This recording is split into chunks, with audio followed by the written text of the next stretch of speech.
우리 찬송가 321장입니다. 321장 날 대속하신 예수께 내 생명 드리니 늘 진실하게 하소서. 321장 찬송입니다. 날 대속하신 예수께 내 생명 모두 드리니 늘 진실하게 하소서. 내 구주 예수여, 나 구주 위에 살리라. 내 기쁨 한량 없으리. 내 갈 길이 인도하소서. 내 구주 예수여, 날 구원하신 예수를 일평생 의지하오니 날 영접하여 주소서. 내 구주 예수여, 나 구주 위에 살리라. 내 기쁨 한량 없으리. 내 갈 길이 인도하소서. 내 구주 예수여, 주 십자가에 달리사 날 자유하게 했으니 내 몸과 마음을 주 위에 다스게 하소서. 나 구주 위에 살리라. 내 기쁨 한량 없으리. 내 갈 길이 인도하소서. 내 구주 예수여,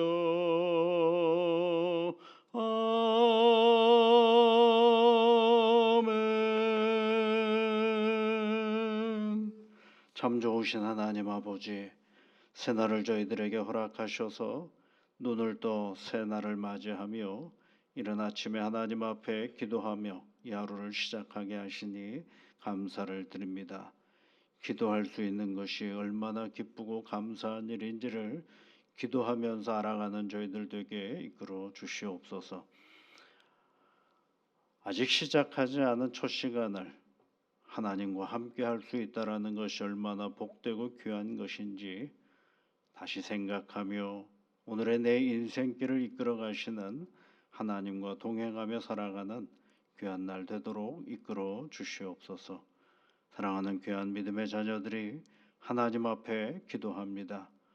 모든 우리의 간구에 귀를 기울여 주시는 여호와 아버지 하나님, 그 간구를 기억하시고 도우셔서 때로는 우리가 무지하여 우리의 욕심으로 간구하고 있다고 한다면 그것을 긍휼히 여겨주시고 붙잡아 주셔서 우리의 욕심은 잠재워 주옵시고 하나님이 우리에게 주시고자 하시는 우리의 필요를 채워 주시옵기를 간절히 비옵고 원하옵나이다. 존귀하신 아버지 하나님, 우리가 하나님 앞에 간구할 때에 급하고 다급한 그런 마음으로 하나님 앞에 간구할 때, 그래야 하여 우리가 알 수 없고 보지 못하는 것들이 있을 때 성령이시여 이 시간 친히 함께하여 주셔서 우리의 마음을 평안케 하여 주시고 그러므로 말미암아 하나님의 길을 올곧게 바라볼 수 있는 믿음을 저희들에게 허락하여 주시옵소서. 때로는 하나님 앞에 간구하면서도 너무 불안하고 두려움 가운데 하나님 앞에 간구하며 나아갈 때 무엇을 간구하는 것조차 잊어버린 우리라면 성령 하나님, 우리를 긍휼히 여겨 주셔서 하나님 무엇보다도 지혜와 분별의 은혜를 허락하여 주심으로 우리의 판단이 흐려지지 않게 하시고 우리가 해야 할 모든 일들 앞에 하나님의 도우심이 있음을 넉넉히 기억하고 인정하며 오늘은 큰 한숨이 아닌 하나님으로 인한 넉넉한 발걸음이 되어줄 수 있도록 지켜 인도하여 주옵소서. 교회를 여기까지 이끌어 주셔서 감사를 드립니다. 하나님의 몸된 이 교회가 늘 함께 모여서 예배드리는 처소가 되게 이끌어 주옵시고 그리고 함께 모이면 기도하는 하나님께 나아가는 간구의 자리가 되도록 이끌어 주옵시며 우리에게 베풀어 주셨던 놀라운 은혜를 큰 목소리로 찬송하는 하나님의 교회가 되어 줄 수 있도록 은혜에 은혜를 더하여 주시옵소서. 사랑이 많으신 우리 구주 예수 그리스도의 크신 은혜 안에서 살아가는 귀한 믿음의 자녀들 되도록 복을 내려 주옵소서.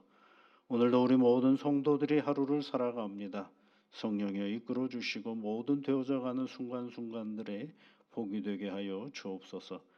여정을 떠나는 우리의 성도들도 있습니다. 오고 가는 길을 평안하도록 이끌어 주시고 그 여정이 복된 여정이 되어줄 수 있도록 성령님께서 이끌어 주시옵소서. 예수님 이름으로 기도하옵나이다. 아멘. 하나님의 말씀은 마태복음 3장 1절부터 17절까지 말씀입니다. 마태복음 3장 1절부터 17절까지 함께 같이 읽어보겠습니다. 그때 세례 요한이 이르러 유다 강야에서 전파하여 말하되 회개하라 천국이 가까이 왔느니라 하였으니 그는 선지자 이사야를 통하여 말씀하신 자라. 일러스되 광야에 외치는 자의 소리가 있어 이르되 너희는 주의 길을 준비하라 그가 오실 길을 곧게 하라 하였느니라. 이 요한은 낙타털 옷을 입고 허리에 가죽띠를 띠고 음식은 메뚜기와 석청이었더라. 이때 예루살렘과 온 유대와 요단강 사방에 다 그에게 나와 자기들의 죄를 자복하고 요단강에서 그에게 세례를 받더니 요한이 많은 바리새인들과 사두개인들이 세례 베푸는 대로 오는 것을 보고 이르되 독사의 자식들아 누가 너희를 가르치냐 임박한 진노를 피하려 하더냐. 그러므로 회개에 합당한 열매를 맺고 속으로 아브라함이 우리 조상이라고 생각하지 말라. 내가 너희에게 이르노니 하나님이 능히 이 돌들로도 아브라함의 자손이 되게 하시리라. 이미 도끼가 나무 뿌리에 놓였으니 좋은 열매를 맺지 아니하는 나무마다 찍혀 불에 던져지리라. 나는 너희로 회개하게 하기 위하여 물로 세례를 베풀거니와 내 뒤에 오시는 이는 나보다 능력이 많으시니 나는 그의 신을 들기도 감당하지 못하겠노라.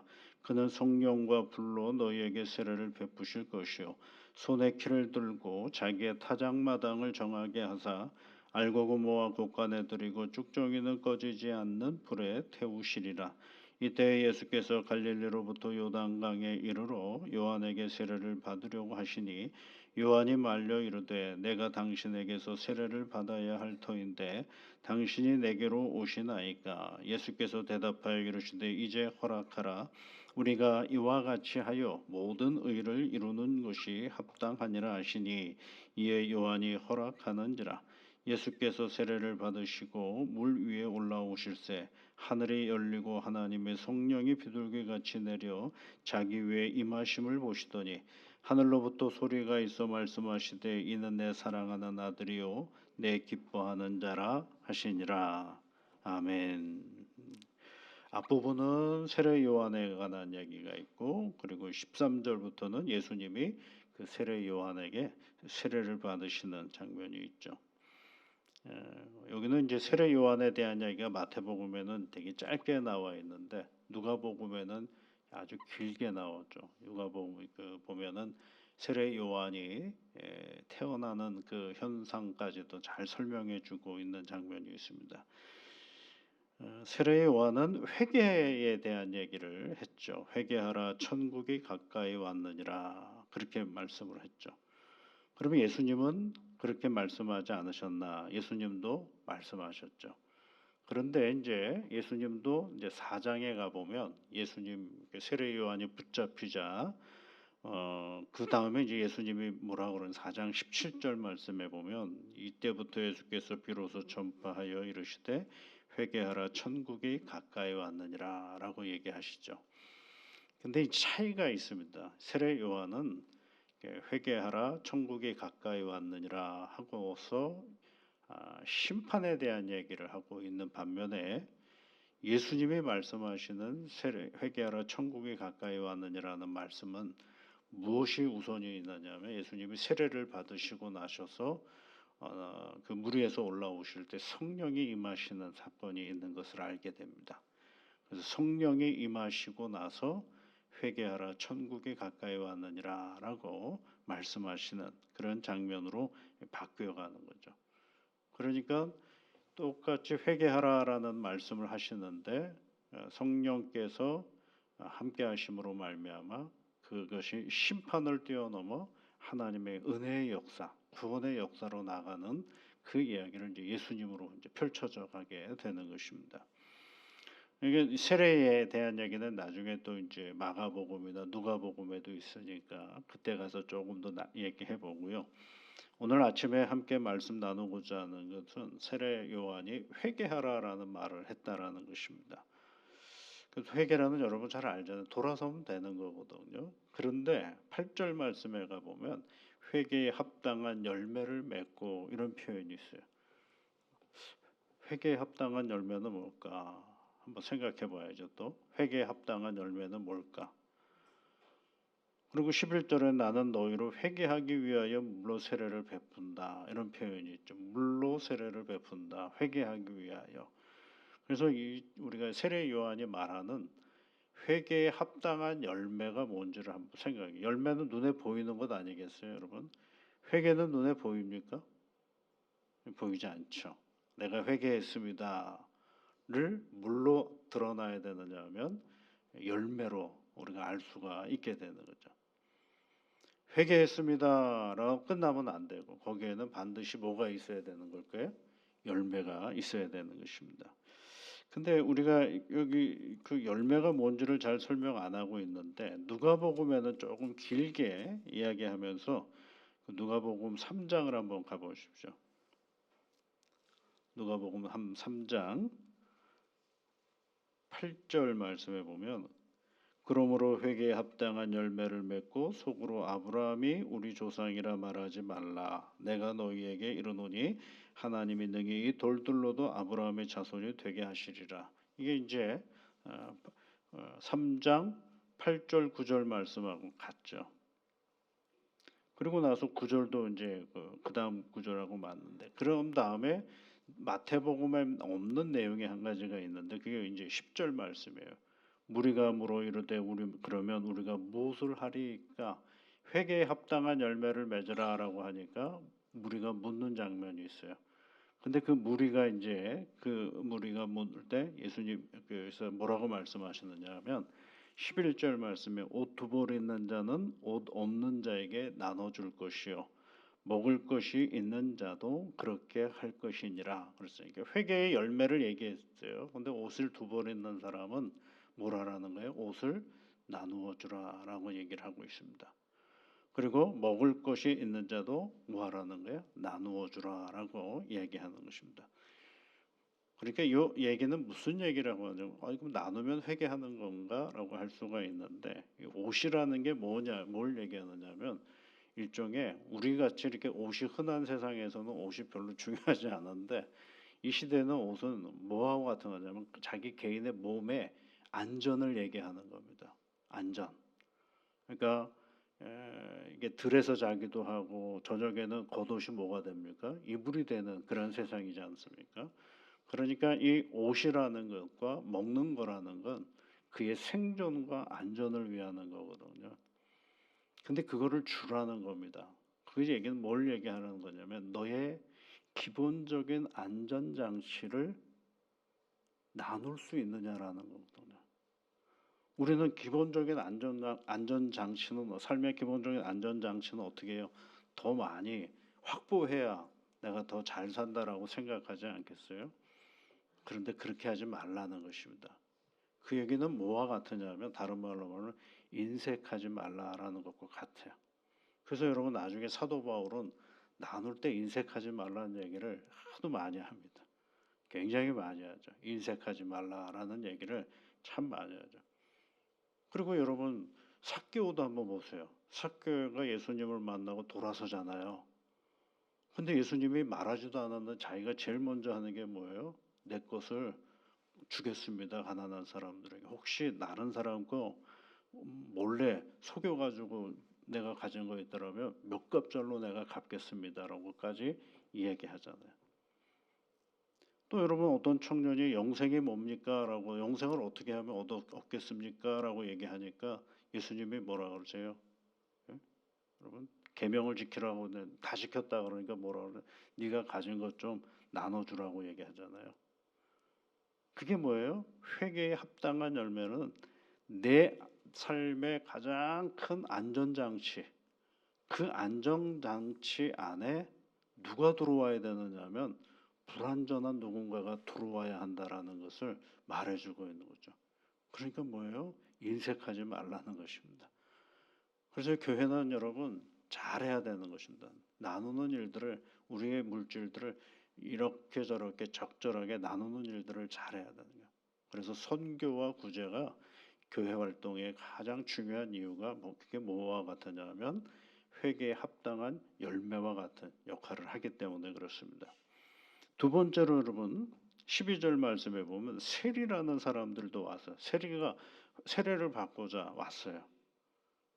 선생님이여 우리는 무엇을 하겠습니까? 우리가 세례를 받고 그러니까 회개하고 우리가 무엇을 해야 되겠습니까? 라고 얘기하니까 세리한테는 뭐라 그래요 여러분? 13절 보시면 부과된 것 외에는 거두지 말라 이렇게 되어 있죠. 부과된 것 외에는 거두지 말라. 이게 무슨 뜻이냐면 당시 로마 시대의 세리는요. 내가 걷어가지고 로마가 요구하는 일정한 양이 있어요. 만약에 100%라고 한다 그러면 로마한테는 얼마를 갖다 주면 되냐면 한 20%만 갖다 주고 나머지는 다 누구 거가 되냐면 세리 거가 되는 거예요. 그러니까 세리가 뭐가 되겠어요? 부자가 되는. 그 비율은 중요하지 않아요. 로마한테는. 로마한테 바치는 양만 정확하게 갖다 주면 나머지는 얼마를 받아가든지 그는 세리 마음이거든요. 그러니까 뭐예요 여러분? 세리는 곧 뭐가 되는 거예요? 나쁜 세리는 곧 부자가 될 수밖에 없는 거죠. 그래서 유대인들이 제일 싫어했던 사람들이 누구냐면 이 로마에다가 유대인들의 세금 걷어가지고 갖다 주는 이 세리를 제일 싫어했거든요. 그런데 그들에게는 뭐라 그러니까? 그래? 너 회개할 거야? 그러면 부과된 것만 받아. 이렇게 얘기하는 거죠. 그 다음에 또 여러분 또 뭐라고 얘기해요? 군인들도 있어요. 14절 말씀에 군인들도 물어 이르되 우리는 무엇을 하리까? 라고 얘기하니까 이르되 사람에게서 강탈하지 말며 거짓으로 고발하지 말고 받는 급료에 족한 줄로 알라 그랬어요. 제일 먼저 나오는 게 뭐냐면 강탈하지 말라 그랬어요. 폭력 쓰지 말라는 겁니다. 이게. 왜냐하면 군인들은 힘을 가지고 있잖아요. 무기를 가지고 있으니까 그거 함부로 쓰지 말라. 그게 뭐가 되는 거예요? 회개의 열매가 되는 거죠. 사람마다 다 다르죠. 자기에게 주어진 삶의 자리 속에서 자기를 가장 안전하게 만드는 것, 그것을 너무 과시하거나 너무 집착하거나 그러지 말라라는 것이 이 세례 요한이 말했던 회개의 열매인 것입니다. 여러분 우리도요. 우리가 하나님께 예수님께로 왔잖아요. 그럼 거기에 합당한 회개의 열매가 있어야 됩니다. 그러면 내가 나를 가장 안전하게 만드는 것들 속에 누구의 몫이 있다라는 걸 꼭 기억해야 되냐면 타인의 몫이 있다라는 걸 우리가 기억하고 그러면서 이 믿음의 길을 걸어가는 거예요. 여러분 우리가 신앙생활을요 그냥 성경 읽는 대로만 쭉 읽다가 보면 되게 신앙생활을 추상적으로 하는 때가 많아요. 추상적으로. 결코 신앙생활은 추상적으로 하는 게 아닙니다. 신앙생활을 잘 하려면 여러분 어떻게 해야 되겠어요? 부지런해야 됩니다. 말씀도 읽어야 되죠. 세상 일도 해야 되죠. 새벽 기도에도 나와야죠. 똑같은 24시간이 있는데 어떻게 게을러서 신앙생활을 해낼 수가 있겠어요? 그와 같이로 우리가 예수님에게로 갔다라면 거기에 합당한 예수님에게 다가가는 그런 돌이킴의 열매가 우리 삶의 자리 속에 구체적으로 보여야 하는 것입니다. 그것을 오늘 세례 요한은 회개에 합당한 열매를 맺으라라고 얘기하고 있습니다. 그 열매가 없으면 뭐라고 얘기해? 돌들도 아브라함의 자손이 된다라고까지 얘기를 하고 있는 것이죠. 오늘도 여러분 우리가 믿음 안에서 이 믿음을 걸어가면서 우리 안에 신앙의 열매가 잘 맺혀짐으로 말미암아 하나님께 영광을 돌리며 살아가는 그런 새날이 되시기를 주의 이름으로 축복합니다. 우리 같이 기도하겠습니다. 하늘에 계신 우리 아버지, 아버지의 이름을 거룩하게 하시며 아버지의 나라가 오게 하시며 아버지의 뜻이 하늘에서와 같이 땅에서도 이루어지게 하소서. 오늘 우리에게 일용할 양식을 주시고 우리가 우리에게 잘못한 사람을 용서하여 준 것 같이 우리 죄를 용서하여 주시고 우리를 시험에 빠지지 않게 하시고 악에서 구하소서. 나라와 권능과 영광이 영원히 아버지의 것입니다. 아멘.